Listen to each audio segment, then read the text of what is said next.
नमस्कार छात्रों, आज मैं आपको कक्षा 8वीं विषय हिंदी इस विषय हिंदी में पहली इकाई में 8वां जो पाठ है उसका नाम है पूर्ण विश्राम और इसके रचनाकार है सत्यकाम विद्यालंकार। और ये जो पाठ है वो विधा का प्रकार है हास्य व्यंग्य कहानी। इसका मतलब है पूर्ण विश्राम यह एक कहानी है। कैसी है? हास्य व्यंग्यात्मक कहानी। तो छात्रों, पहले मैं आप इस पाठ के रचनाकार यानी लेखक के परिचय के बारे में जानकारी देता हूं। उसके साथ साथ उनकी जो कृतियां है उसके बारे में जानकारी देता हूं और इस पाठ का मैं आपको सार बताता हूं। ध्यान दीजिए छात्रों,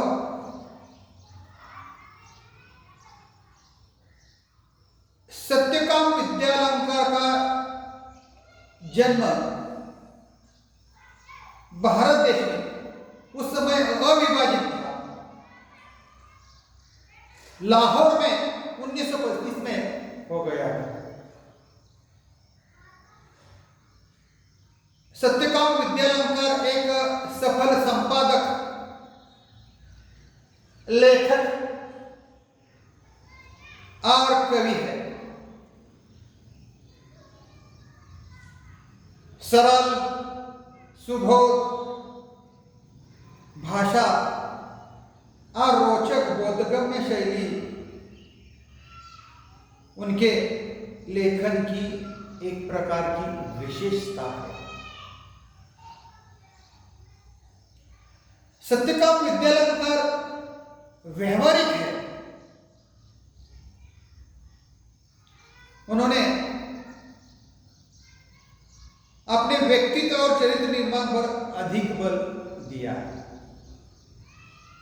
इनकी जो प्रमुख कृतियां है वो यह है स्वतंत्रता पूर्व चरित्र निर्माण, मानसिक शक्ति के चमत्कार, सफल जीवन लेख संग्रह, वीर सावरकर, वीर शिवाजी, सरदार पटेल, महात्मा गांधी जीवन चरित्र है। ये उनकी प्रमुख कृतियां है। तो छात्रों, इस प्रस्तुत हास्य व्यंग्य कहानी के माध्यम से कहानीकार ने यह समझाने का प्रयास किया है कि जीवन की आपाधापी में विश्राम के पल मुश्किल से ही मिलते हैं। जब कभी ऐसे अवसर मिलते भी है तो घरेलू उलझनों के कारण हम उन पलों का आनंद नहीं उठा पाते। इस छात्रों, इस संसार में मनुष्य को विश्राम की जरूरत होती है, लेकिन अनेक प्रकार के समस्या के कारण उसे विश्राम नहीं मिलता। इसलिए सत्यकाम विद्यालंकार ने कहा है कि इंसान को पूर्ण विश्राम की जरूरत है।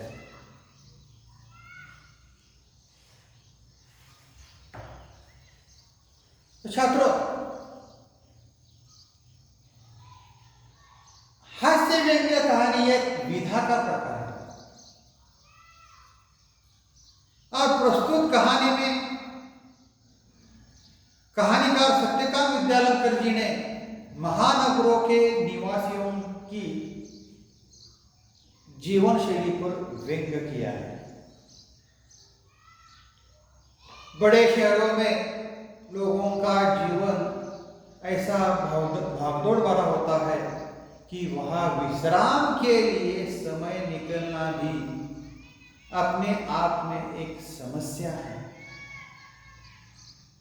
यदि समय निकाल भी लिया जाता है तो पारिवारिक उलझने उसे उस समय का आनंद उठाने में बाधक बन जाती है। जैसे कि लेखक के साथ हुआ, यानी सत्यकाम विद्यालंकार के साथ हुआ। डॉक्टर के परामर्श पर चलते हुए लेखक बड़ी कठिनाई से जुहू जाकर 2 दिन विश्राम करने का कार्यक्रम बनाते हैं, परंतु घर की चिंता के कारण वहां से उन्हें उल्टे पांव वापस जाना पड़ता है। तो छात्र, इस पाठ में आए हुए कुछ कठिन शब्द का अर्थ, उसके साथ साथ मुहावरों का भी अर्थ मैं आपको यहाँ बताता हूँ। मुहावरे यह है, आंखों से ओझल होना, इसका अर्थ है गायब हो जाना। हाथ बटाना, सहायता करना। चेहरे का रंग पीला पड़ना, घबरा जाना। धुन सवार होना, लगन होना। कठिन शब्द का अर्थ है निरोग यानी रोग रहित।